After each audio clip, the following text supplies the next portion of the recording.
All-time record versus other LISD teams, 47-11. All-time record in all 4 LISD stadiums, 128-42. All-time neutral site record, 31-15. All-time record in October, 85-26. That's nice. Very good. All-time record versus top 10 teams, 26-17. An all-time record playing as the number 1 ranked team, which I really like this stat. 21 wins, 1 loss. 1 loss. That's pretty great, man. Pretty good. At 21-1, we were ranked number 1 going into 16, and we were until about week 8. And I guess we didn't beat somebody as much as the pollsters wanted to, and they rose down to number 2 and put somebody else ahead of us for the rest of that year. Well, that's so we we fell out of the number 1 spot and didn't even lose. That's crazy. We lost pollsters. The 21-1 record. We lost the first game we ever played when we were ranked number 1. It was on the road in Abilene against Abilene Cooper. Josh and I worked that game, and we lost in a field goal in the last play of the game, and we were ranked number 1 and fell out of that. That's the only loss we had as a number 1 team. All right, now review the 46-7 win over the Leander Lions. That was pretty amazing. If we look at the stat summaries, 30 first downs to 11. Oof. 355 rushing yards to 79. Total yards 519 to 259. Scored by quarters 14-7 in the first, 15-0 in the second, 15-0 again in the third, 2-0 in the fourth. Oof. So it was pretty darn good. We had 7 consecutive touchdown drives to start the game before, like Belton. Well, we had 1, 2, 3, 4, 5, 6 out of the first 7 here, and the only reason we didn't have 7 out of 7 is time ran out on us at the 32-yard line when the half ended. Right.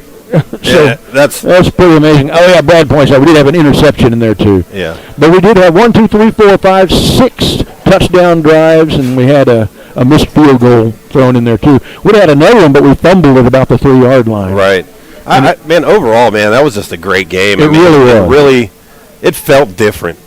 Didn't it? Yeah. It felt familiar, didn't it? Felt like that run in the 20 team when we were pretty much untouchable. I like it, man. Peaking at the right moment, going into a big game at Georgetown to I agree. To maybe take a share of this district title and then go ball season after that. Setting up to be a nice position. It really is. I'm liking where the program is at the moment. All right, now look at the game's effect on our school record book. Cedar Park's now beaten Leander 14 consecutive times over 18 seasons dating back to 2008. Domination. Taking a 16-4 record in the all-time series. How many of you were born in 2008? Some of them. 1. Pretty good. The last time Leander won was in a stadium that doesn't even exist anymore, back in 2007. And to put this in context, the last time Cedar Park lost to Leander, all of the players who will participate in next year's Crosstown Chowdown didn't even exist yet. The victory or defeat trend line on the scoreboard of Cedar Park historically is 20. They are 213 and 32 all time. That's 87% when scoring 20 points or more in a game. They are 158 and 11, 94% all time when allowing less than 20 points in a game. Cedar Park's record when scoring 40 or more is now 105 and 2. Ugh. The record in games which they've allowed 10 points or less is 110 and 1. Jeez. David Cooper's 30-yard touchdown pass to Jamal Porter 28 seconds into the game was, incredibly, only the 7th fastest Timberwolf score in team Come on, history. man. Come on, man. There's six times we scored quicker than that. That's nuts. That's nuts. All right, 7 Cedar Park quarterbacks have won more games as a starter than David Cooper. Aiden Arp, Corey Washington, Stephen Schaefer, Nate Grimm, Brian Hogan, Ryder Hernandez, and Max Sexton. Cooper will very likely catch Arp, Schaefer, Washington, Grimm, and Hogan next year. And Hernandez and Sexton's totals are probably out of reach. Yeah. Now with 4,000... That's still great company. Man, it really is. Now with 4,801 yards of career total offense, David Cooper jumps from 8th to 6th on the all-time list, passing Quentin Smith and Corey Washington, 2 yardage gobblers. Now with 3,827 yards of career total offense, Trey Hill jumps from 11th to 9th on that same list, passing Josh Pell and Dedrick McKnight. That makes this moment the first time in school history that the same team has two members of the all-time total offense list playing at the same time. Wow. That's really neat to contemplate. Yeah. Now with 1,601 yards of passing offense this season, Cooper jumps from 15th to 12th on the all-time list, passing Michael Cochran in 7, Max Sexton in 17, and Amir Alza in 14. Cooper's now tied with Nate Grimm with 19 career 100-yard-plus passing games. That's third on the list. Trey Hill's 202 rushing yards against Leander ranks at number 29 on the all-time list at Cedar Park.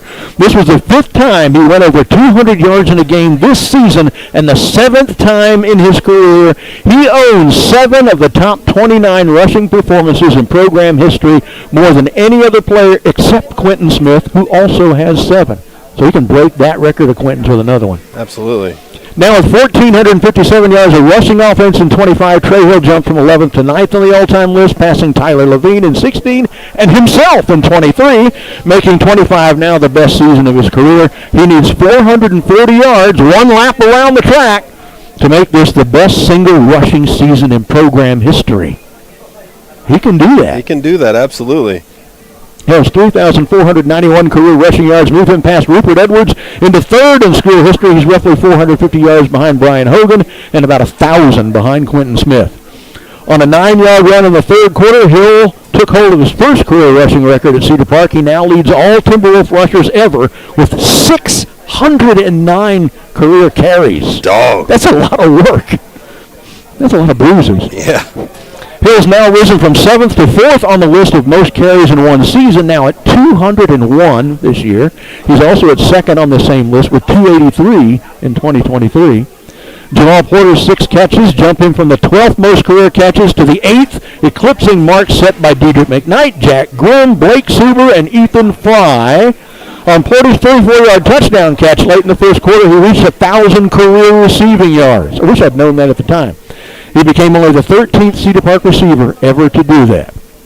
With his 2 touchdown catches, Porter's now at 7 for the season, 11 for his career. Passing career marks by Davis Fiala, Jack Grimm, Nick Gruon, Peyton Sawicki, and Preston Scott. Excuse me. I coughed something out of my throat. The offense now has players in the career top 10 in passing yards, rushing yards, career receptions, career touchdown catches, and career receiving yards, all on this same offense. On the same, man. At the same time. That's wild. The 519 yards of total offense are the team's third best this season, behind only the previous 2 games. This means that the last 3 games are the 3 best offensive nights of the year. You're talking about peaking at the right time. Yeah, that's great. The team's 355 rushing yards are the second most this season. Eastview with 366, a game we lost somehow, was the best. And it's also the 33rd most in program history. The 689 team rushing yards in the last 2 games. 689 yards rushing. Third most in Cedar Park history in consecutive games. Over the last 3 games, the team has racked up 1,054 rushing yards, something we've never before accomplished. Well, that's a lot. For the second game in a row, Cedar Park did not punt. That's never happened. We have never not punted before, and we did last week and the week before. I love that. I tell you what, man, we had special teams on last week. You know, they don't like that they don't get to work their workout, but they love it at the same time because of what it means. The 25 team this year has punted only 19 times. That's second only to the 27 teams, 15 total punts that year. The 30 first downs achieved against Leander is the 5th most ever in one game and the most this season. The 7 points allowed Leander are the fewest this season. 30 first downs? Yeah. The team has pitched 2 consecutive shutout second halves. We were asking for better defense. We're getting it right now. Mm-hmm. Only 7 points have been allowed in the last 6 quarters of play.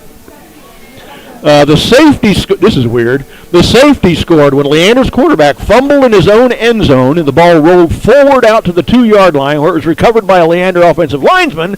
Is the first time in program history that the rarely seen fumbler must recover his own end zone fumble rule has been invoked. That's how we got the safety. That's a crazy rule that you don't see very often. I've never seen it. I know it existed. In all of the football I've ever watched, I don't think I've seen that happen. I haven't either. At any level. I haven't. So I enjoyed that, and I didn't know that rule, so I learned something that night. All right, Cecil's going to give us now scores from the general Austin area. All right, Hutto Best Vista Ridge, 35-34. That was a tight game, sealed with an interception by Hutto. I got to watch that one on TV. Anderson over Lockhart, 56-22. Travis, 52. Austin Northeast, 7. Vandy took it to Westwood, 43-0. Ouch. McNeil, they're rolling. 42. They win 42-21 over Manor. Round Rock took it to my Stony Point Tigers, 66-38. Harker Heights over Shoemaker, 28-10. Bowie, 34. Austin High, 7. Liberty Hill really put it on. Austin Crockett, 67-6. But then who doesn't? Right. Cedar Creek beats Lehman 35-28. Westlake over De Valle 71-7. Oh, that hurts. But that's not even close to this one. Wimberley 84. Oh. Smithville 26. 84 points scored in a high school football game. There ain't no defense there. It's like a touchdown every third play or so. Oh man. LBJ 49, Taylor 14. Lake Travis over Aikens 48-0. Pflugerville Conley 49, Elgin 7. Lampasas 23, Marble Falls 16. Bastrop over Pflugerville 70-6. Another painful one. These numbers are ridiculous. Gosh. Georgetown over Lake Belton 50-40. I mean, there's 90 points between them in that game. A lot of offense there. Glenn, really happy about the Glenn victory. They needed that, man. Glenn wins 42-20 over Chaparral. And Rouse, thanks Rouse, beats Eastview 24-21. That really helped us because now all we got to do is beat Georgetown. We're the undisputed district champs. Yeah, baby. That's a good deal. Job not finished. I know. Yeah, and Lake Belton scoring 40 on Georgetown. Yeah. They got only half that against them. 21. I'm liking the sound of that, too. All right, so now the 8-5A standings after 6 district games with 1 to go. Georgetown is on top at 6-0. Cedar Park is in second at 5-1. Eastview's in third at 4-2. Lake Belton and Rouse tied for that last 4th place playoff slot at the moment, both 3-3. Leander is at 2-4. Glenn is at 1-5. Chaparral is now Tail and Charlie at 0-6. So here are the district games this week. Cecil and I will make our picks. Cedar Park at Georgetown. CP, baby. Cedar Park's playing so well. Georgetown's a good team. Cedar Park is playing so well right now that if they keep the quality up that we've seen these last 2 or 3 weeks, they're going to win by more than a touchdown. Yeah. Eastview at Leander. I'm going to go Eastview on this one. I think so, too. I think they're the better team, yeah. Chaparral at Lake Belton. Lake Belton. Yeah, me too. Glenn at Rouse. Probably Rouse. I'd go with Rouse, too, I think. Yeah. Both saying Leander's going to beat Eastview. Okay. So at the moment, Rouse is still alive. That's my new name for them. At the moment, Rouse is still alive for a playoff slot, but they need some help. If Rouse beats Glenn, I got to stop that. If Rouse beats Glenn and Lake Belton beats Chaparral, which is the most likely scenario, then Lake Belton gets in as they own the tiebreaker in that situation. If Rouse wins and Lake Belton loses, Rouse is in. If Rouse loses, they're out no matter the Lake Belton outcome. Plus, there's the odd possibility of a 3-way tie for the 4th and final playoff slot if Rouse and Lake Belton both lose and Leander beats Eastview, which is what Brad's predicting here. All 3 would finish district at 3-4, and they're 1-1 against each other. So it'd come down to a weird point differential thing. Right. That's a lot of math. A lot of math, a lot of schedule comparisons. All right, now Cisa's going to tell us about some of our notable former players and coaches' current teams, how they fared last week. Love keeping track of these guys. Yeah. Lifetime Timberwolf and former Baylor Bear Brad Willard, Josh's brother, is the head coach of Liberty ILO. They beat Jefferson 35-12 and are now 4-5 overall and 3-2 in district. This week they host 0-9 Sabine, and a win guarantees a playoff spot. And I guarantee a win. Yeah, looks like it. Based off record. Let's see. Former head coach Chris Ross is the current offensive coordinator and assistant head coach at Stephen F. Austin State University. The Jacks just beat up on UT Rio Grande, I'm sorry. 41-17 on Saturday. They're 7-2 overall and still tied atop the conference standings at 5-0 with Southeast Louisiana also at 5-0. Those two do not play each other this year, so no telling how they'll decide the conference title. This Saturday, the Jacks travel to face Houston Christian. You almost went there. Yeah, sure did. Baseball tournament. Ended up at Strake Jesuit instead. Former quarterbacks coach of ours, Tyler Moore, is now the head coach at Prosper. They are ranked number 7 in 6A, and last week the Eagles beat Princeton 59-21.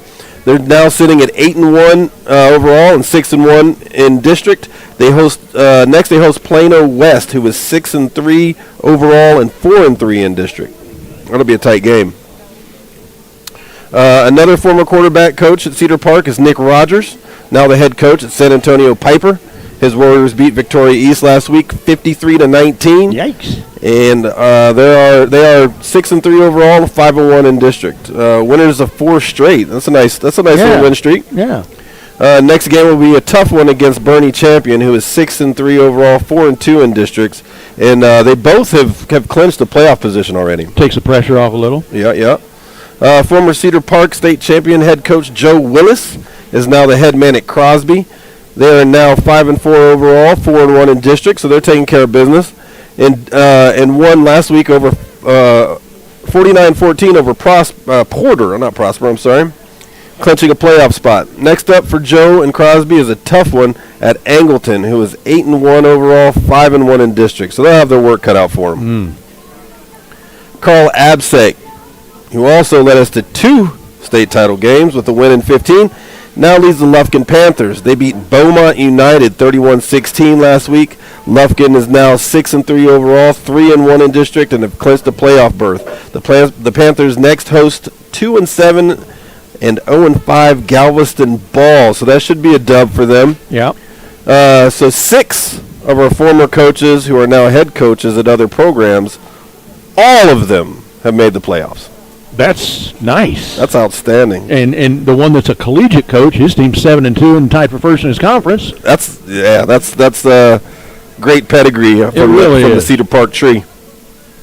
All right, in this spot in the program, the last couple of weeks I've given you some words for contemplation, mainly of former coaches and players that we have tragically lost. And last week, a nostalgic look at the football voyages of our seniors. Tonight, the subject remains football, but this is about football in the mid-1970s. My own experience with one of the most frightening human beings I have ever encountered, my freshman football coach at Lanier, whose almost unbelievable name was Cornelius Lucifer Hawker. Oh, wow. Lucifer, even. Hawker grew into his coaching career on exactly the same schedule as my class of 77. He started fresh out of college as the 7th grade coach for my class at Burnett Junior High in Northwest Austin. Next year moved up to the 8th grade. Following our class, we were unbeaten, untied, and rarely even scored upon during those 2 years. As we moved on to Lanier, everyone wondered who the coach there would be. Turns out Hawker had been rewarded. Hawker! It's fun to say even. It is. I mean, that's an all-namer right there. It is. Turns out he had been rewarded for 2 consecutive city championships by getting promoted to a high school staff at Lanier. Being the new guy, he got the so-called worst job coaching the 9th grade team. Thus, he was the architect of his and his players' 3rd straight unbeaten city title when we went 10-0. Now, one would suppose that the child of a mother who'd foist on her son the middle name of Lucifer would be at least ferocious, at worst a sociopath. Hocker was, in my opinion, probably both. A ferocious sociopath. And what a fine last name, too, huh? The man's named after Satan and throat phlegm. Well, you certainly didn't cross this guy. He was evil, easily the meanest and nastiest coach or individual I'd ever run across at the time. Stories of Bobby Knight paint the former Indiana and Texas Tech hoop czar as a cuddly church social worker compared to some of the things I heard and even experienced from C.L. Hocker. This minion of hell was a human fire plug. I once saw with my own eyes this little 5'5", 235-pound chunk of solid muscle that was a former Texas A&I nose guard go out to the parking lot and bench press the back end of a 73 Chevy Nova several times in rapid succession just to intimidate a guy he'd been ragging on for dogging it in the weight room. During a practice once, I was standing not 10 feet away when Hocker went over to our most promising player, a 6'6", 255-pound as a freshman tight end defensive end named David Taverne, who ended up being a Houston Cougar, and berate him mercilessly in terminology that would make R. Lee Ermey blush for not putting out enough effort in the drill we'd just run. At the end of his fourth or fifth profanity-laced slice of blowtorch invective, Hocker, who was more than a foot shorter than Taverne, reached up with one arm, grabbed the front of Taverne's shoulder pads through his jersey, and slowly lifted the guy about 8 inches off the ground. Taverne, one of the biggest players in Austin, sat wriggling in the air, mounted on Hocker's up-thrust fist, terrified of this inhuman monster, as Hocker shook some sense into him and then threw the boy backwards 5 feet onto his butt. With one arm. I saw this. 40 other guys did too, and that was what Hocker was counting on. Don't bet that someone named Lucifer didn't comprehend the power of iconography. Hocker knew football as well and knew what mattered most about how to win games, at least at this developmental stage. He knew that this sport at that point is 80% a mixture of fundamentals, conditioning, and wanna, and only 20% scheme and skill. He was also the varsity strength and conditioning coach, and no football program anywhere near Austin was in better shape. Hocker knew how to get guys to wanna and how to make them cocky, swaggering with confidence. Many of the teams we beat while subjected to his imperial dictatorship were in very bad psychological places after the games. We saw this. We didn't know why then, but I think I might now. It was how Texas looked against Miami in the '90 Cotton Bowl, completely and humiliatingly intimidated by the Canes. Other teams were absolutely terrified of us. We were real Vikings out there, invading their shores and ravaging their people and destroying their villages. We physically punished people just for having the audacity to try to play us, and we thoroughly enjoyed doing that. One game that freshman season tells this aspect of the story best. We played Travis at the Nelson Field Baseball Stadium. The defense was shutting the Rebels out, but our offense was struggling. On every possession, there was some key missed block, or a sack, a drop pass, a fumble, an interception, or some such progress-killing mishap. Late in the third quarter, it was still 0-0. And this is a team we should have been up on by 5 touchdowns, and Hocker was furious. After I had a decent punt return of about 10 yards, we got the ball at the 25 or so. When I got to the sideline, Hocker was telling the offense that we were going to scrap the game plan. The day's goal of working on the passing game was done. We were going back to the double-tight wishbone, no wideouts, 2 tight ends. That was our basic offense. And we were going to run the ball down their throat, which was our usual order of battle. His last words to them before they trotted out onto the field were, "You will score on this possession, or none of you are getting back on that bus, and you're all walking home." Thing is, while something like that might seem like bluster and probably illegal, Cornelius Lucifer Hocker could very well have meant it. He told our quarterback, Jeff Jackson, as he went on the field, that the first play was going to be belly right. This was a dedicated give to the fullback, the up back in the wishbone, to be run between the center and the right guard. You could run the same play between the center and left guard. We'd call that belly left. No fakes, no outside option, just a dedicated, quick give to the fullback, barreling right up the middle. They ran it and gained about 5 yards. Our between plays logistical routine was to shuttle one of the tight ends off every play, and I knew they would come on with instructions from Hocker for the next play. So Taverne, one of our tight ends, starts to jog toward the sideline, and Hocker holds up both hands at him and yells, "Stay there! Same play!" We defensive players on the sideline kind of chuckled a bit as Hocker had hollered that loud enough that the Travis defense most certainly heard it, and now they knew what play we were going to run. Taverne went back to the huddle. The team came up the line, and fullback Jesse Dumas ran the ball on belly right again, this time for 6 yards and a first down, even though the Rebels knew what was coming. Now, the other tight end, David Clare, started toward the sideline so Hayden Stewart could bring in the next play. Hawker waved Clare back as well, yelling, "Same play, belly right!" This time the looks on the Travis defenders' faces were hard and earnest. If they hadn't believed we'd run the same play before, oh no. My machine just locked up for some reason, folks. So Cecil's going to give me the backup guy. All right. All right, so if they hadn't believed we'd run the same play before, it looked like they were really pissed and thought we were certainly going to do that now. So they dug in, barking and yelling at each other, stacking the middle of the defense. Dumas broke through for 9. The Travis defenders all picked themselves off the ground, as nearly every one of them had been run clean over on that play. The 2 tight ends looked expectantly to the sideline again. Hawker yelled with his hands cupped to his mouth for amplification, "Do it again, belly right!" I heard one Travis player yell, "Good damn it," as they all dug in again. Here came Dumas. There went 7 more yards. Now he's a bit tired. Hawker yelled at him to come off as he put Arthur Sweet in at fullback. Arthur is a good friend of mine and already a professional bull rider. They actually paid him money to ride bulls and rodeos. A tough guy. "Belly right, belly right!" Hawker yelled at him again. And this is why I know he did all this on purpose. He could have just told Arthur to go into the huddle and tell Jackson to run the play again, but he sent him onto the field and then yelled it out again. It was all for psychological effect. He wanted Travis to know they couldn't stop us. Arthur Sweet rumbled into the line. Another 6 yards.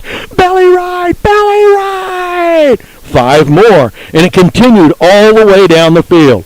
Dumas was back in for the 3-yard touchdown run on the drive's 12th play. All of them had been belly right, rather. The offense started jogging off the field after the touchdown. Hawker yelled and waved at him to stay. He was going for 2. "Belly right!" He screamed louder and longer than at any time before. A few seconds later, it was 8-0. After the touchdown and during the 2-point conversion, we all saw nearly every one of the Travis players crying their eyes out, full-on sobbing like 5-year-old little boys.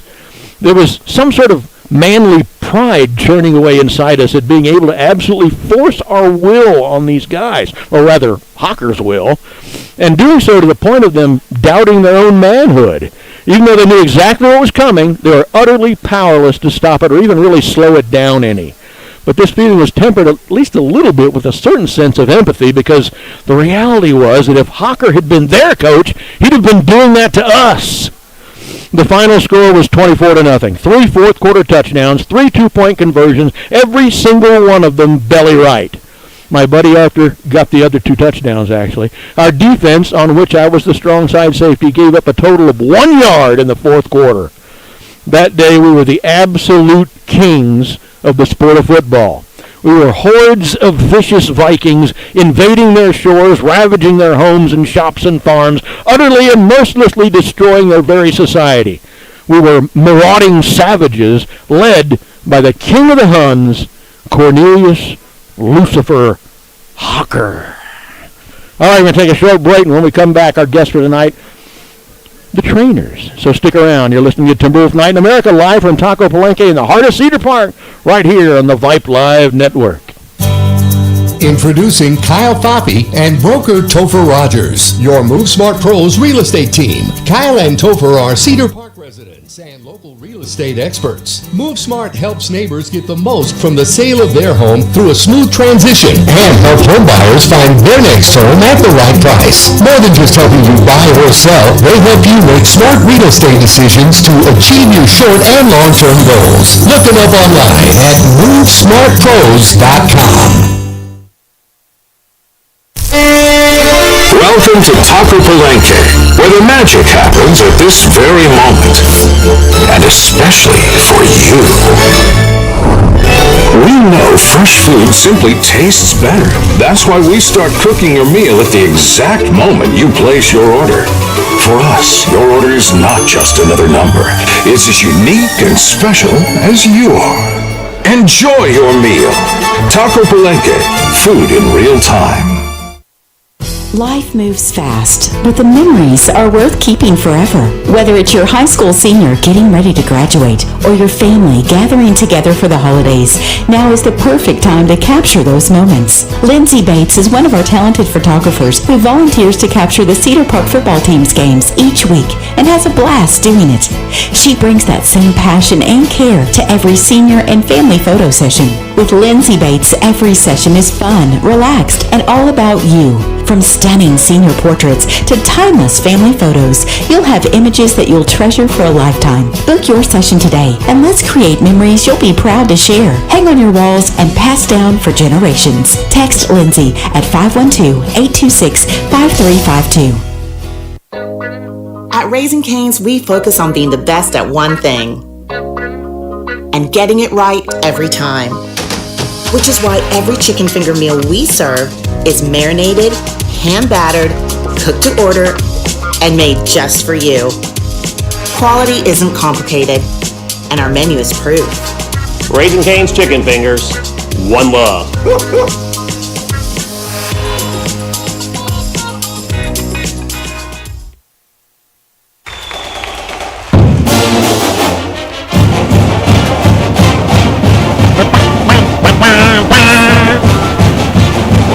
Shot Timberwolf. All right, welcome back. Episode 11 of Timberwolf Night in America for 25, live from Taco Palenque here in the 613. I'm Brad Cohn. He is Cecil Kokenauer, Rosie Bagar, QA here on the Vype Live Network, and interesting between commercials, of course, David Bowen here with his trainers. He went to the same high school and junior high I went to a few years behind me. He had a couple stories to tell me about Hawker I hadn't heard, too. That was really fun. Sounds like the Chesty Pooler of high school football coaches, man. Quite a guy. Yeah, but don't call him Sue. Yeah, don't call him Sue. All right, now it's time for our guests, the trainers. Dave Bowman has brought a lot of them here. Let's see, 1, 2, 3, 4, 5, 6, right? 6 of them. They are Noah Gant, Lucas Chichmir, Karime Mascaro, Kristen Kirk, Lauren Wicker, and Denara Smith. And, you know, girls and guy, I'm going to probably say that all night, sorry. Like we did last year, and we got so many of you all here, instead of trying to just talk for 4 minutes with you and 4 minutes with you, we're just going to start a conversation, and you guys just pass the mic around if you got something to say about it. So on days like today, when there's no school, you know, the football players, they'll probably still lift weights or maybe run a little bit. But what does a trainer do anything for training? Knowing that Bowman's looking at you here while you're saying this. Nora? Most days, like when we have like Mondays or Tuesdays or like Wednesdays off, we have practice still in the morning, so we'll show up for that and then like make sure we're like giving out water and all the things. Just a normally same time, like 5 a.m. practice. Okay. And then that's usually about it. Like we're usually done around 8-ish and just head home after that. So Nora, you were on the show last year, and maybe you remember what we talked about, maybe not. I'm not sure I do. We just kind of wing it when this comes up. What class are you? Are you a junior? Yes, I'm a junior. So are you going to come back and do it again next year? Yes, I plan on coming back next year. It's kind of fun, isn't it? Yes. Tell you what, no students get better seats than you guys for football games. That's for damn sure. That is true. All right. You do training for other sports as well, or just football? I also work girls basketball. Ah, all right. Oh, well, we'll see you next Tuesday night. Yes. All right, now, Denara, were you on the show last year? No. No. What class are you? I'm a sophomore. Sophomore. Are you liking this? Is your first year to do it? Yes, I like it. Kind of tiring, but What's your favorite aspect of doing this? I like going to the games. I like going to the games and like getting on the bus and getting ready. Yeah? Mhm. What's your least favorite part of it? Morning practice. Getting up at 3:30 or whatever it is you got to do, right? All right, Karime Mascaro, you were on the show last year, so are you also a junior? No, I'm a sophomore. You're a sophomore, so you're a freshman doing this last year. Yeah. Now, are you the one that told us that you hadn't really intended to be a trainer? No, that we was thinking the other someone? one. That was Bella 1. Oh, it was Bella 1. Yeah, there's two Bellas, Bella 1 and Bella 2. So she stuck with it though. Yeah, but she can't do it next year because of her classes. So now there's gonna be one Bella. And you obviously enjoyed it enough your freshman year to come back. You plan to do it again next year too? My mom said if I get my driver's license, I could do it next year. Yeah. Oh, so she's putting a little burr under your saddle, Yeah. right? Okay. That's a fair deal. Now, Lucas, you are the only male here. Are you the only male trainer, period? No, we have like two other guys? Who are they? Anthony and Aiden. Okay, I remember Anthony from last year. I don't know that I remember Aiden. And I'm pleased and surprised that I've been guessing right on your last name is Chichmir, Cicmir. Yeah. But I wasn't getting your first name right, Lukas. I was just calling you Lucas, and it's what correctly? Lukáš, like an H at the end of it. Czechoslovakian, or Czech, I should say, right? Since they've split apart now. Yeah. There's a Slovakia and a Czech Republic.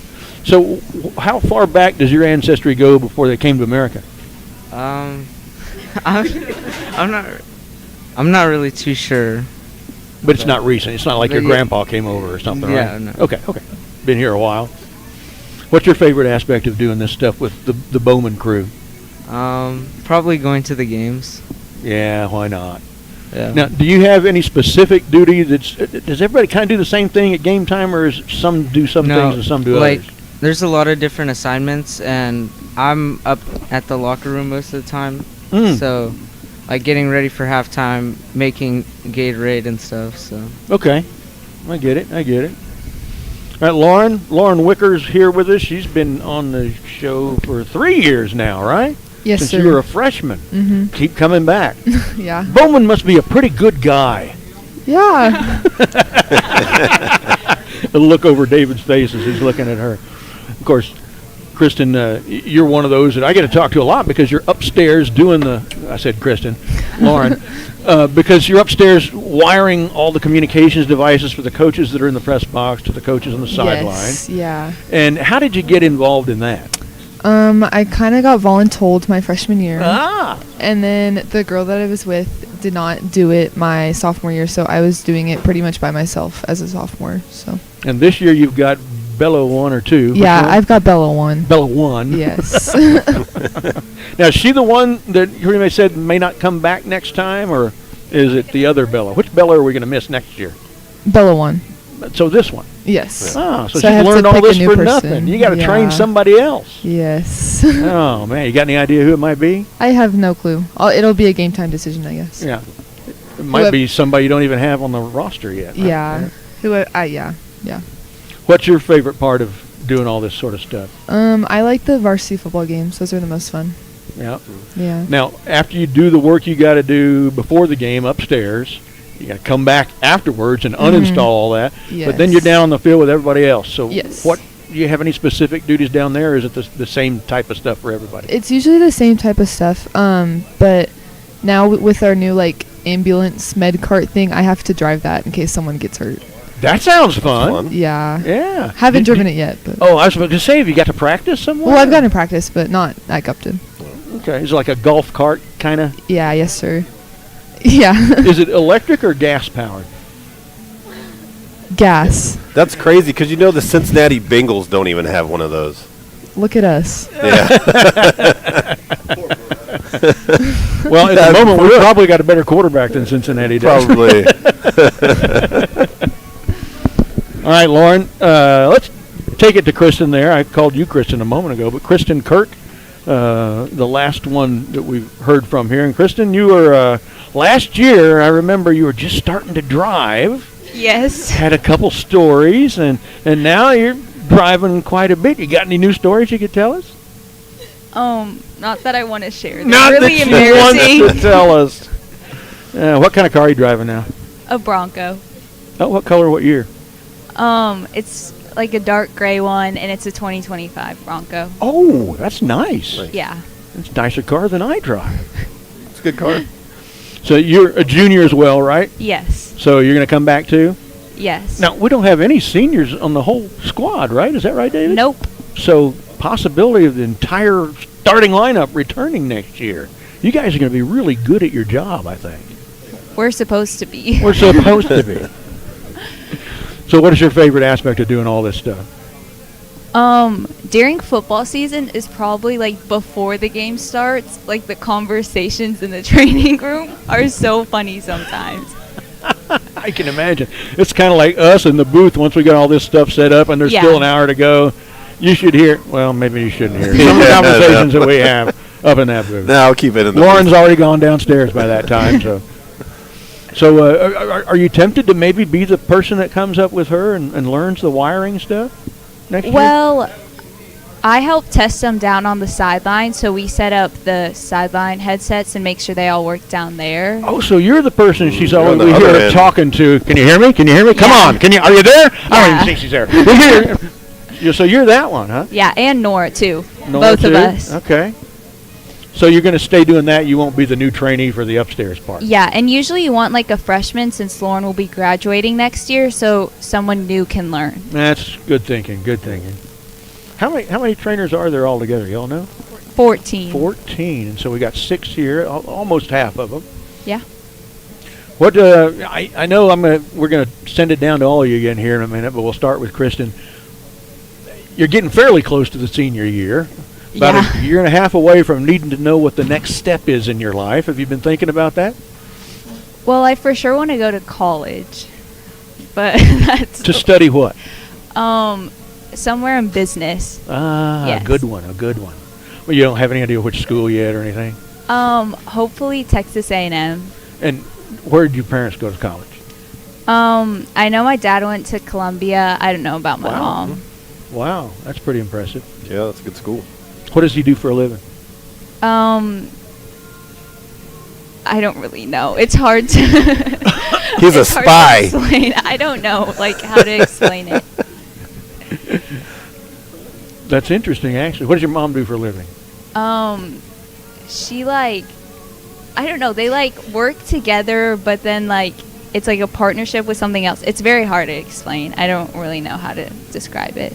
Look into that. Next time I see you at the game, I'm going to ask you because I'm really curious what that might be. Yeah. Figure out how you can tell me next time. Okay, I will. All right, Chris, hand it to Lauren here. They're enjoying that one. So, Lauren, what do your folks do? So my dad is something in sales, and then my mom is a nurse practitioner. Oh, a nurse practitioner? Yes. That sounds like interesting work. Yeah. So you're getting close to that same moment that Kristen and all you all are as juniors. What are you thinking about for the next step? I don't know yet. I definitely want to go to college. Don't know where, but I know I want to study something in the medical field. Oh, this is a good start at that. Yeah. Being exposed to this sort of stuff. Yes, sir. All right, let's find out what Nora's thinking for her future. I want to go into physical therapy. That's my plan, to go into the physical therapy field. So definitely college and all that. My brother's a physical therapist. Oh, that's awesome. He loves it. Yeah. He wanted to be a lumberjack. He went to Stephen F. Austin, got a degree in forestry. He's going to apply to the U.S. Forest Service to, be a forest ranger. And he found out after graduating that they don't make a lot of money. 1 out of every 95 people who applies for that gets a job doing that. So he went back to school, UT Medical School, and he got out and became a physical therapist. That's and awesome. His job now is he has about 4 appointments a day, 2 before lunch, 2 after, where he goes to people in their homes and does physical therapy. A lot of it is old people who've fallen, trying to get them to walk again. Some of it's younger people who just had injuries in sports or whatever. Yeah. But he just loves doing that. You probably will too. There's physical therapy over one of our sponsors, Dr. Mose. You should talk to him and possibly get in there and get some practice and do some internship or something. Yeah. All right, let's pass that on now to Denara Smith. What are you thinking for the future? Now, you get a little ways to go. You're only a sophomore, right? Yeah, but right now I want to be an entrepreneur, and I want to go to a HBCU, Southern University in Baton Rouge. And you want to go to Southern, you said? Nice. That's really So, what got you involved in becoming a trainer? Uh-oh, sounds like a good story. Oh, goodness gracious. Sounds like a good story. Okay, so it started. I had English last year with Karime, and she was talking about it. So, and then she kept asking me to do it with her, and I was like, 4 a.m. every morning. And then I finally went to my counselor and talked to her about it. And then I went to Bowman. He gave me a paper, I think, and I had my mom sign it and went from there.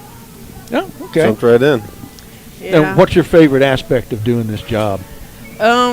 Game days, before, during, after, especially before. What has been your worst moment being a trainer?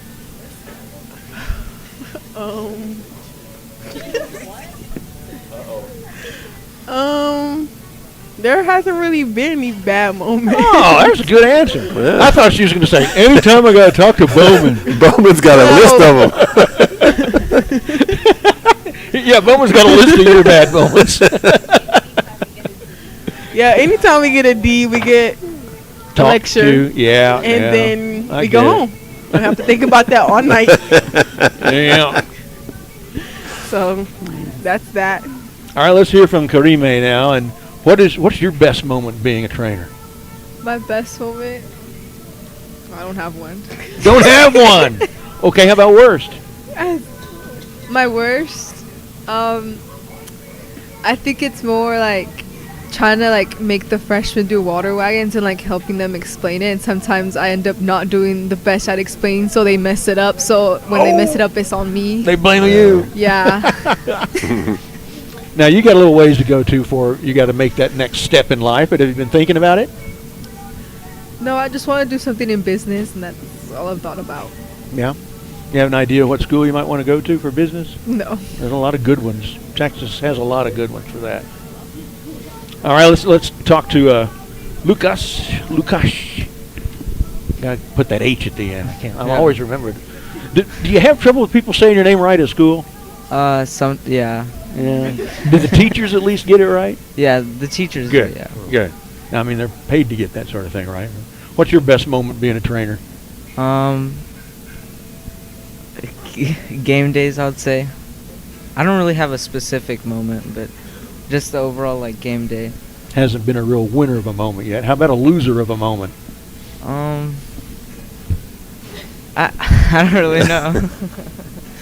Now I know you guys have got to had one terrible thing. I went out to help this guy and he vomited all over my shoes or something like that. You got to have some little story going. Yeah, like last week we forgot like some of the stuff for locker room, so that was not good. Uh-oh, got in trouble for that. Yeah. So who has the best ankle taping technique? Oh, Nora raised her hand right away, and everybody says yes. So why are you so good at that, Nora? I started taping before everybody else because I had to work girls basketball by myself freshman year, and I had like 2 or 3 girls that got taped, so I had to learn sooner than like everybody else. So I've been taping longer than all the other students. What other types of assistive stuff like that do you have to do to help athletes be physically prepared for whatever game they're about to play? A lot of our athletes will come in prior to games to do like treatments and like just like maybe get in the whirlpool or something. Yeah, like warming up or like using heat packs, like using our Thermexes just to like heat up their injuries and like make them feel good for game time. Yeah. And then also various other tape jobs. Yeah. Lauren, what about you? What is your worst moment as a trainer? My worst moment? There's been a lot of worst moments with headsets. 'Cause that's very hard. A lot of miscommunication. Just getting them to work right, huh? Yeah, I would say this year was the Vandy game. Our headsets didn't really work, but it wasn't my fault. This game, okay? And the headsets didn't really work until like 3 minutes after kickoff, so that wasn't fun. Now when we have, this might be more of a Bowman question, but when we have a situation like that, when our stuff isn't working communication-wise, did they make the other team turn theirs off? He says no. I know that's an NFL and college football rule. Wow, he says it's not even a college rule. Wow. So what's the worst injury you've ever come upon out on the field? Somebody goes down, it's your turn to run out there and do whatever. What's the worst one you've seen? You don't have to say who it was. because that's probably a HIPAA violation. Yeah. But just tell us what the injury was. I didn't see this one, or I didn't see like on the field, but I saw him whenever he was coming off. He like dislocated his ankle and like broke it 4 different times. Yeah. So what did that Yeah, look Nora like? saw it. Was it like all Yeah. wanky, angly? Or? Yeah. Yes. It looked wrong. It just looked wrong. It's like that doesn't go there. Couldn't put any weight on, I guess. Probably was on some shoulders and Yes, hopping sir. on the leg. And did it end up healing okay for that guy? Yeah, I mean he's Good. out thriving, I guess. Good. Was he in a lot of pain? Yeah, he looked really sad. But he was a senior that year, so it kind of sucked. Oh man. Yeah. Let's listen to Kristen's worst story of some injury that she's had to go work with on the field. What's the worst thing you've gone out and seen? I don't really know. Like, I can't think. Haven't had one? Maybe you haven't had one. I don't know. Somebody's trying to talk her into knowing.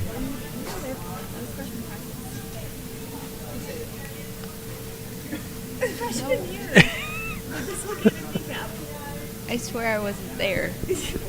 Well, it's I don't know. I can't think of like any that were like really bad. Yeah, it's certainly possible you just may not have had any. Yeah, or I mean, the stuff you did see, you got a strong constitution, and that doesn't really bother you. Or there was like a funny moment. I feel like it happened this year when a player got hurt, and I ran out with Lauren, and he was just like on the floor like a dead bug, kind of like rolling back and forth because of how much like pain he was in. He ended up tearing something in his knee. I don't know. Ouch. I don't remember what. It was funny, like just seeing him roll on the floor. It was funny. it was funny. Pain is hilarious. Well, Cecil must be right. I think you just got it. Just that's no big deal. That's why you didn't think it was bad. Here, well, you go ahead and take him off. I'll bring his foot. But yeah, that was it, I guess. My brother had a horrific injury in practice at Lanier back then. He was an outside linebacker, and they were running to his side. He was on his right side, their left, and he's coming up to get the guy, and he didn't realize that there's a receiver out here coming back, cracking back on him. Hit him right here, and literally broke his right femur in two.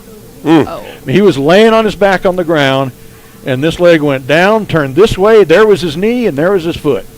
That's crazy. Broke his femur in two. That's not easy to do. When they put him back together, the doctors, in order for it to work right, they had to kind of shave a little bit because it wouldn't fit.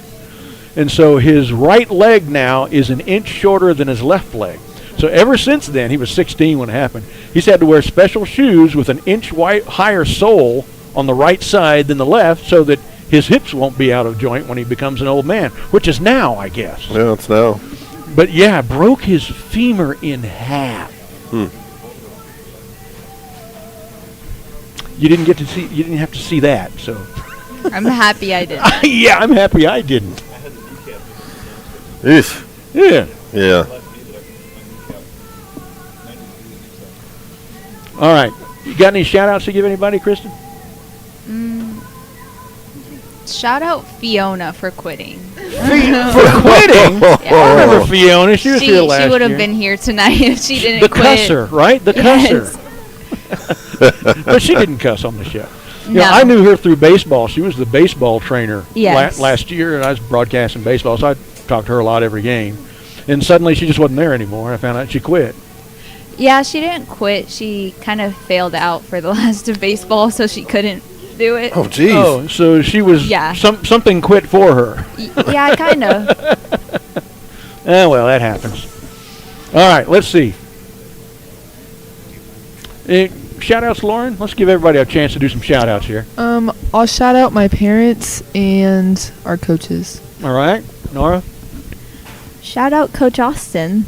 There we go. She's busy tonight, huh? Shout out to Bowman for putting up with all our mistakes. Nora likes to do that. That's a good idea. All right. I'm going to shout out Lauren because she has done a lot. Oh. She's been there through everything that we've been through. And she's always the one that has to fix everybody's mistakes. Karime, that's nice. So, Lauren, you're kind of like the captain of the ship or something, huh? She says no. All right, Lukasz. Shout out my parents. They listening tonight? Maybe. I don't know. Maybe. All right. Anybody have anything in particular they'd like to bring up? Some aspect about trainer that they'd like to talk about or think is interesting and want to say anything about it? Anybody? Kristen was asking for the microphone. All right.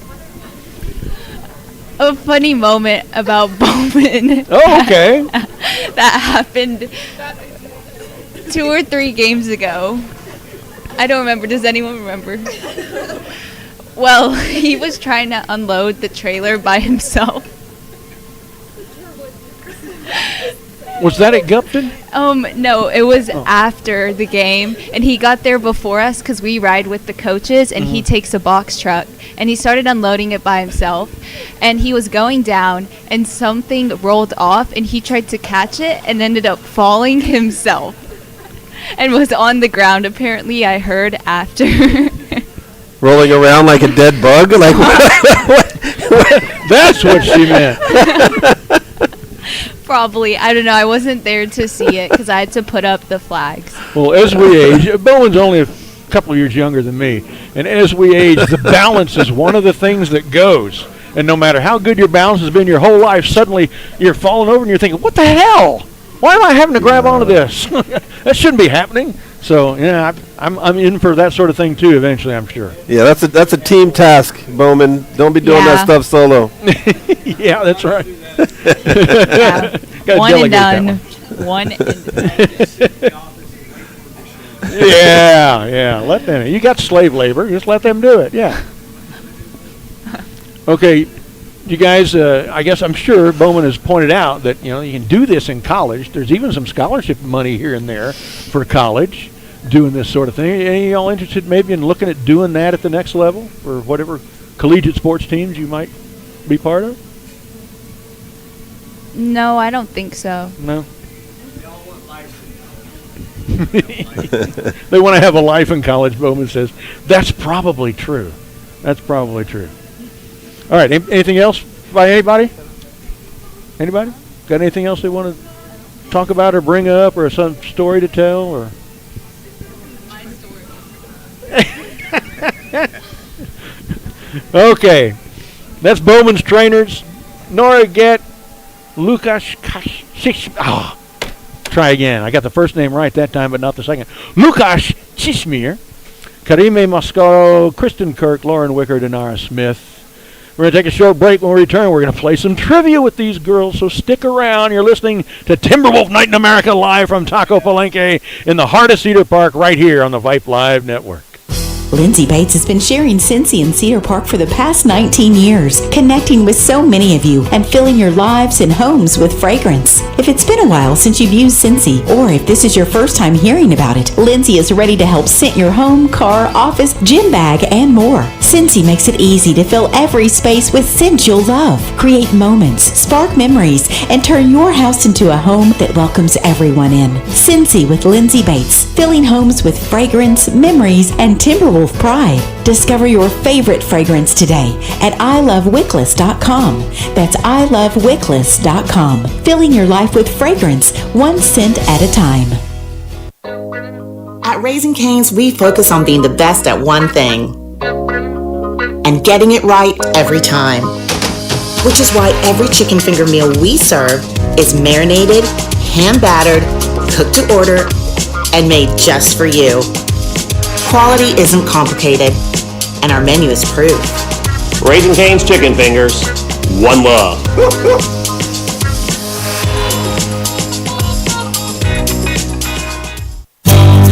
Introducing Kyle Foppe and broker Topher Rogers, your MoveSmart Pros real estate team. Kyle and Topher are Cedar Park residents and local real estate experts. MoveSmart helps neighbors get the most from the sale of their home through a smooth transition and help home buyers find their next home at the right price. More than just helping you buy or sell, they help you make smart real estate decisions to achieve your short and long-term goals. Look them up online at MoveSmartPros.com.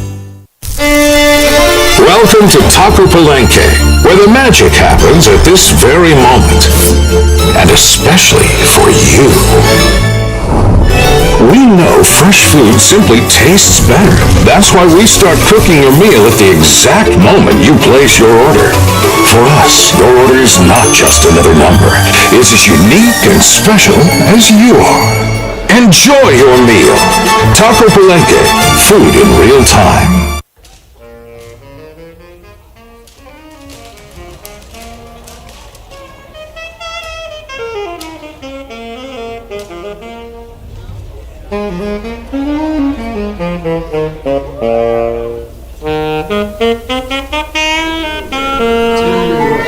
One, two, ready, and.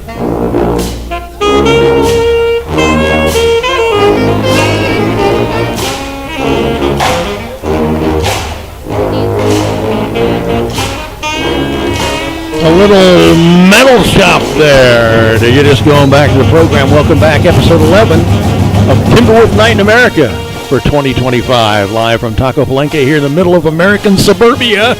It's Brad and Cecil dealing the cards. Rosie Bega, our QA here at Vype Live Network. We've been having a great time talking with our Cedar Park trainers, and now it's trivia time. All right, here's what we're going to do. We're going to play a game that we call Cecil Kokenauer, Right or Wrong. That's me. That's right. Am I right or wrong? Is he right or wrong? And what we're going to do is I'm going to say some true or false questions, and he's going to say true or false. And you're going to listen to it, and you're going to make a determination between all of you together, a consensus. Is he right in what he said, true or false, about that thing, or is he wrong? If you guess correctly, like you say he's wrong and he was wrong, you get a point. If he actually guesses right, he gets a point. I've not seen these questions yet. All right. So here's the first question. Some of these are about sports and some aren't. You can answer them. Oh, she says. None of them are about eyeliner application. You got points? Yeah, I got the points. I got the points. All right. Cedar Park has a losing record in football games played in Waco. True or false? In Waco, that's going to be false. All right, what do you think? Is false the right or wrong answer? Wrong. Wrong? You are correct. Because it's true. The record's 2-3. The wins are Aledo in 15, Ennis in 17. The losses, Aledo in 14, Lufkin in 04, Plano West in 1999. He remembers that one. Yeah. You know what? I haven't said this time around, but I usually say this when we have his crew on. Bowman and I are the only adults, or people, involved doing what we were doing the day Cedar Park opened in 1998. We're the only ones left who were there. That's no principals, no teachers, no coaches, just me and Bowman. That's amazing. All right, here's the next question. Let me get it going up here. All right, next question is this. The New York Yankees have won more World Series than the St. Louis Cardinals, Los Angeles and Brooklyn Dodgers, and Pittsburgh Pirates combined. Yankees have won more World Series than the Cardinals, Dodgers, and Pirates combined. True or false? I'm going to say that's true. All right, is he right or is he wrong? I think he's right. Lauren says right. Kristen says right. You all agree? Yeah, he's right. Oh. You're right. So you both get a point. Yankees won 27. Cards, Dodgers, and Pirates together have won 25. All right, let me put that update. Cecil gets a point. You all get a point. It's 2-1 trainers. All right, next question. 20 times entities from Cedar Park High School, that means not just athletics, but any organizations, 20 times organizations from Cedar Park High School have won state championships. Is that true or false? 20 times. 20 times. It's not a ridiculous thing to think. I'm gonna say true. Cecil says true. 20 times Cedar Park organizations won state titles. Is he right? I'm saying, yeah, just 20 times. Is that right? Oh, then he's wrong. He's wrong. We think he's wrong. You think he's wrong? Okay, you're sure about that, right? Well, I'm just asking. No, I think he's wrong. You don't have to be sure. I mean, but that's your answer. You think that 20 is incorrect, and you are correct. It's false. Individuals. All right, listen to this. This is impressive. Individuals have won state titles in swimming and diving twice, wrestling 3 times, and women's pole vault and track once. Team championships have been won by football twice, cross country 3 times, women's soccer once, women's basketball twice. 3 more group endeavors have also won UIL state crowns, band 7 times, cheer twice, robotics once. Grand total is 24. 24 state championships. See, that was a good question right there. You said, is it got to be 20 or more? And I wasn't thinking that way. Yeah. Sharp. All right. So what? Swimming, diving, wrestling, women's pole vault, football, cross country, women's soccer, women's basketball. At least 20. Band, cheer, robotics. 10 different organizations, some athletic, some not, have won state championships at Cedar Park High. Pretty impressive. All right. Oh, yeah. What was that score? They got a point, and Cecil did not. Point. I'm losing. Yeah, 3-1. Got some ground to make up. All right. Let me get this other one up instead of that one. Put this one over here. I want to organize it better. Okay. All right. Here's the next one. 3 other times, Cedar Park athletic teams made the Final Four in their sport, the state tournament, but did not win a state title. Is that true or false? That's true. Is that true or false? Or is he right or wrong? 4 times or hold on. 4 or it could be 4. 3 other times. That's it. 3. Is this statement, yeah, true or false? 3 other times made the Final Four but didn't win a state. Now I got to say false. Okay, he says false. Yeah, and then basketball win at least one. Volleyball win and lost. So it's volleyball. Only 3 other times. 2 football. I think this is false. I think. So, and he's. What did he say? I said false. He said false. So you think he's correct? Only. Right. The question was, well, the statement was, is this true or false? 3 other times, Cedar Park athletics teams made the Final Four in their sport, the state tournament, but did not win the title. I think he's right. You think he's right that it's false? That's a false statement? And you both get a point because that is true. It's 6 times. 6 times. All right, so Cecil gets a point. Trainers get a point. Because they don't win anything anymore. They've been twice. Baseball has been once. Yeah. I forgot about that. Right? And volleyball just went last year. Well, I remember. But they lost. That's who we're talking about, though. They made the state tournament but didn't win a state title. All right, 5 Major League Baseball franchises have never won the World Series. True or false? I was thinking about it too. 5. 5 Major League Baseball franchises have never won the World Series. Is that true or false?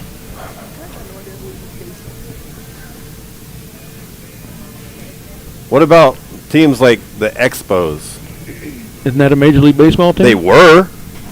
Well, I think it means current, though. Current? Yeah. Okay. So the St. Louis Browns are not one. No.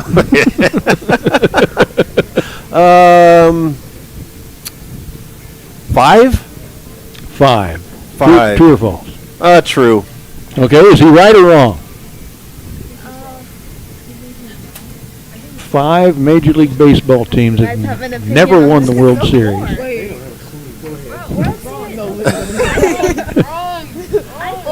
I don't know either, honestly. He admits his was a guess.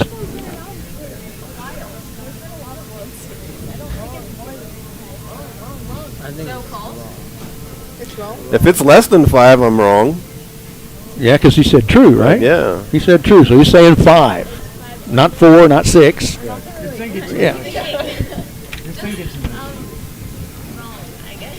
So you think that the statement is wrong. So him saying true, that he is wrong. Yes. He's right. What? They are the Colorado Rockies, Milwaukee Brewers, San Diego Padres, Seattle Mariners, Tampa Bay Rays. So Cecil gets a point, and you guys do not. Catching up. 4-3. Kristen's keeping track too, it looks like. All right. Next one. Question number 6. 2007 was the most, is that right? Yeah. 2007 was the most recent season that Cedar Park football did not make the playoffs. True or false? 2007. False. He says false. What do you guys think? Is he right? I'm gonna say he's right. Yes, he's right. So He's right. he's right. He's right. And you said false? Correct. That was 2007 was not the most recent. So you think 2007 was not the most recent also, Yeah. right? It's actually true. What? Really? So nobody scored there.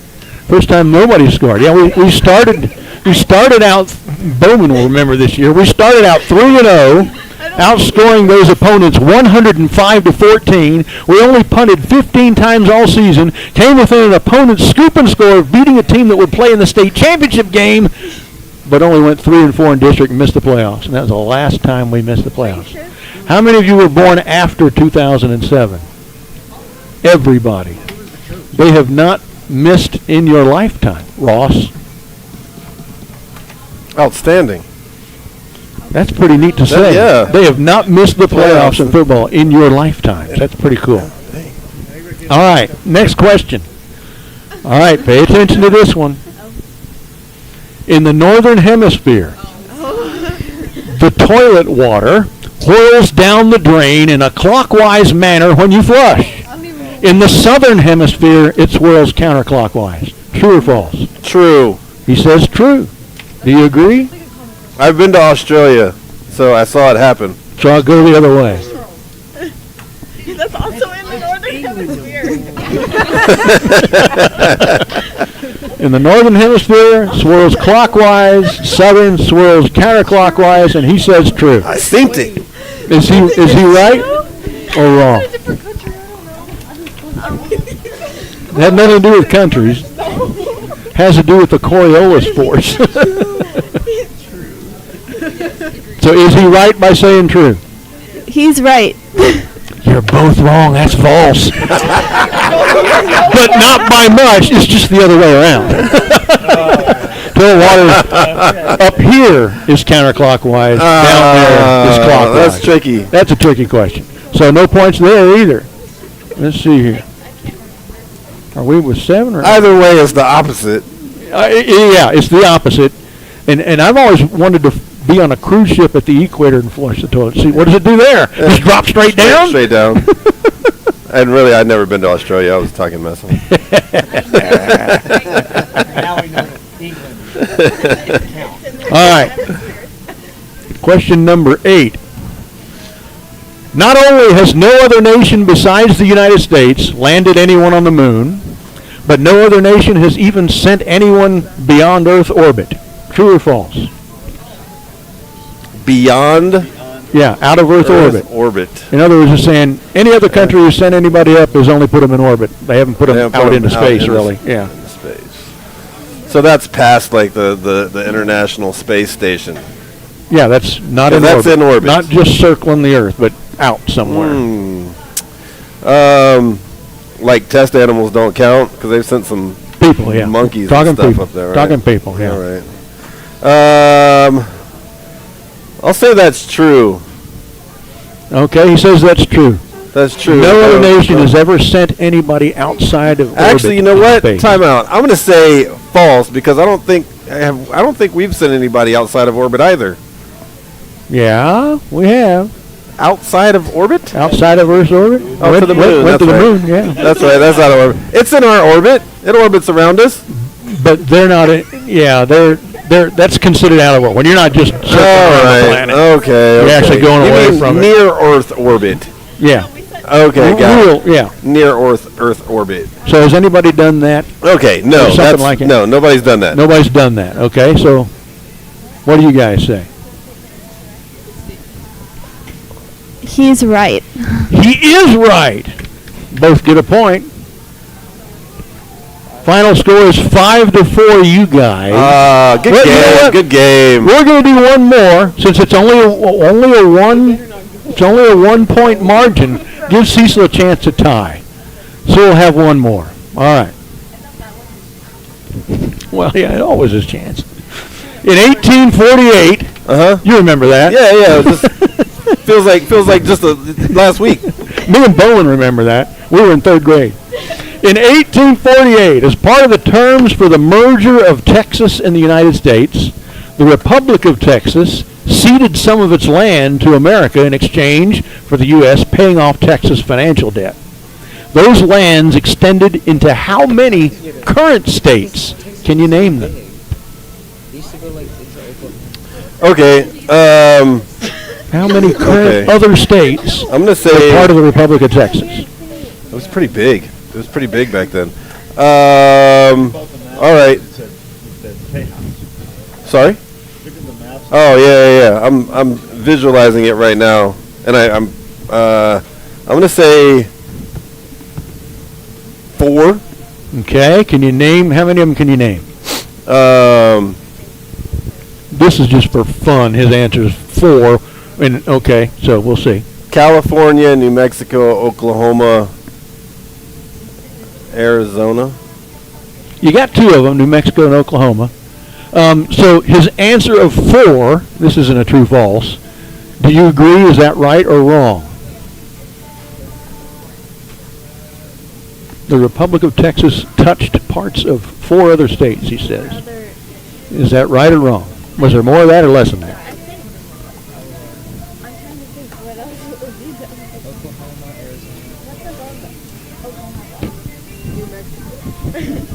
Okay. Yeah, what is it, Norm? He's right. He's right with 4? I think. We don't have a consensus among the trainers. Paper, rock, scissors. Okay, well. Now, he's named 2, New Mexico and Oklahoma. Can you name any others? Just for the hell of it? Colorado, you're right. You're right. Colorado. Can you name any more? I said Oklahoma and New Mexico. And then she said Colorado. Can you name any more? Nevada. Kansas is one. Ah. All right. Is there any more? There is one more because the real answer is 5. Yeah. She was right. So I get a point. So what is it? So he gets a point. No, you get a point because you weren't right. Oh, that's right. I said. But they don't get a 4. point because they agreed that you're right. So I lose. So 5-4 is the final score. The other one is Wyoming. Oh, really? Way up there. Yeah, you know that map of Tejas that goes like this. Yeah. That very tip goes into Wyoming, eastern Wyoming. Ah, man. See. That's the kind of stuff that Texas gets. I'm an Ohioan, so that's right. He didn't have Texas history all my life. 7th grade like we all did, right? Is it still 7th grade when you take it? Yeah, it's when I was yeah, that's right. Okay, all right. Good. That was a lot of fun. Now, a brief preview of Friday night's 8-5A district championship game at Bricklebach against the Georgetown Eagles.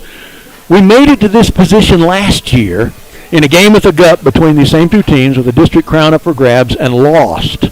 But this Cedar Park team is much better than last year's team. Indeed, if not for a mysterious lack of play in the 4th quarter against Eastview, this team would have won 7 straight and been undefeated in district play. That's the kind of team they're playing like right now. The Eagles did not follow the Chris Ross school of scheduling, playing nowhere near the strength of schedule in pre-district that Cedar Park always does. They opened with a win over Victoria East, who's 1-8. Then lost to a 5-4 Belton team, which promptly lost to 3A Cuero, then beat Copperas Cove. It is possible that none of these teams might make the playoffs, while Cedar Park led off with 2 6A teams picked to win their district championships, both of them still playing for that, and a road trip to a top 10 ranked 5A team, which they beat.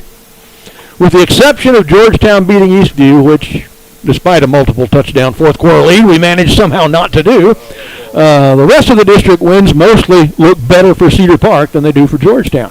I guarantee you that if the team that showed up against Glenn, against Lake Belton, and against Leander plays like that, and for 4 quarters, Georgetown can't win this game. Mm-hmm. They've got Jet Walker, who, if Trey Hill wasn't playing, would be the best running back in the league. He gouged us last year. I'm betting a Cedar Park defense that tackles like it has been these last 2 weeks doesn't let that happen again. Quarterback Caleb McDougall has completed 63% of his passes for 1,341 yards, 10 touchdowns, and 3 picks for a quarterback rating of 117.4. All those are pretty good numbers. By comparison, David Cooper has thrown for more yards, a better completion percentage, more touchdowns, and a better touchdowns-to-interception ratio. After returning from an injury, Jet Walker has 794 yards rushing, averaging 132 a game and a 7.4 yard per carry. By comparison, Trey Hill has 1,457 yards, 21 touchdowns, 162 yards per game, and a 7.52 yard per carry, all figures better than Walker's. Xavier Warren is the Eagles' top receiver at 64 yards per game. Braylon Westfall averages 42. The Timberwolf offense is setting records. We talked about some of them earlier tonight. The team hasn't punted in 3 weeks, the last 2 games. The defense has arrived. Cedar Park right now is playing the best football the program's produced since the 2020 run to the state championship game. They are the most complete football team in this district. They can prove me right by winning Friday night against Georgetown. Yeah, I can't disagree with any of that, Brad. I mean, the way they looked over the past 3 weeks and just kind of built as the season progressed. I mean, they're a force to be reckoned with right now. Not to mention, our defense. I would like to see how many points have they allowed? Georgetown allowed over the season. Oh, I didn't grab that one. That'd be an interesting one to me. Also, they have not stopped people very well. Right. Yeah. And we're talking about Trey Hill here. we got 2 more studs right behind him that can put in work and really put it on him. And they have to maybe 3. And they have to. They're going to have to game plan that. We know they're going to get a heavy dose of Trey Hill, but we also have Valoria and Cam's back. So yeah, and the curse of game planning to stop the run means you're going to be vulnerable to the pass. And we got pretty good passer. And we can push the ball downfield. We got wide receivers everywhere. You got Porter who's great down the field. John's just constantly finding soft spots in the defense to sit down and catch real possession balls. I mean, there's a really good chance we come out of this on Friday, and I'm real confident. And this is an offense, too, that doesn't have the 2 things plaguing it that good offenses can sometimes. They don't turn the ball over. There's been 5 interceptions and only 3 lost fumbles all year. There's been fewer than 1 turnover a game. That's, 8 in 9 games. Yeah. They also don't commit a lot of penalties. It's usually only 3, 4, maybe 5 a game. Yeah, so those things aren't shooting them in the foot. Right. Yeah. Very, very disciplined. Georgetown's a great team, and of course they're going to give us a fight. I mean, I think Cedar Park takes it in Birkelbach, and there is nothing that makes me feel better than that. We've got a big-time record at Birkelbach. It's something like 10-2 all time, too. Yeah. So we do well there. Now, trainers, let me ask you this. You see these guys practicing, talking every day. Has the team changed its demeanor any? Has that developed in these last few weeks? Are they different looking and sounding than they used to be? Or Kristen's going to take a stab. I don't think so, but I think the coaches have gotten stricter. I know during practice, if they drop balls, they have to do push-ups, but it's group push-ups. So they have to build each other up. Peer pressure. Yeah. That works. They did that one. I know that's for offense. Yeah. I don't know about Is defense. that something you think Bowman needs to implement with y'all? Not at all. Yeah. If Lauren screws up the wiring, everybody should do push-ups, right? Yeah. No. No.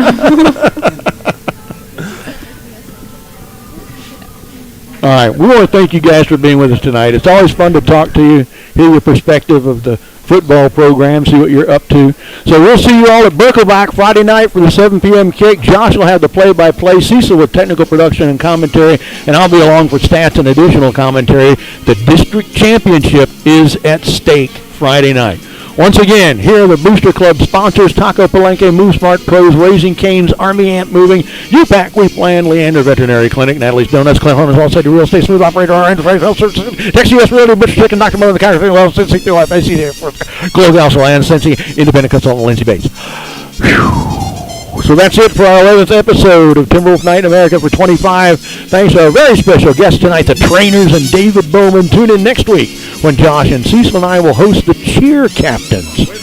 Wednesday. Thank you. I didn't change that in my little scripty thing here. For our QA, Rosie Bega, for my crewmates, Josh Willard and Absentia, and Cecil Kokenauer. Brad Cohn signing off. You've been listening to Timberwolf Night in America on the Vype Network.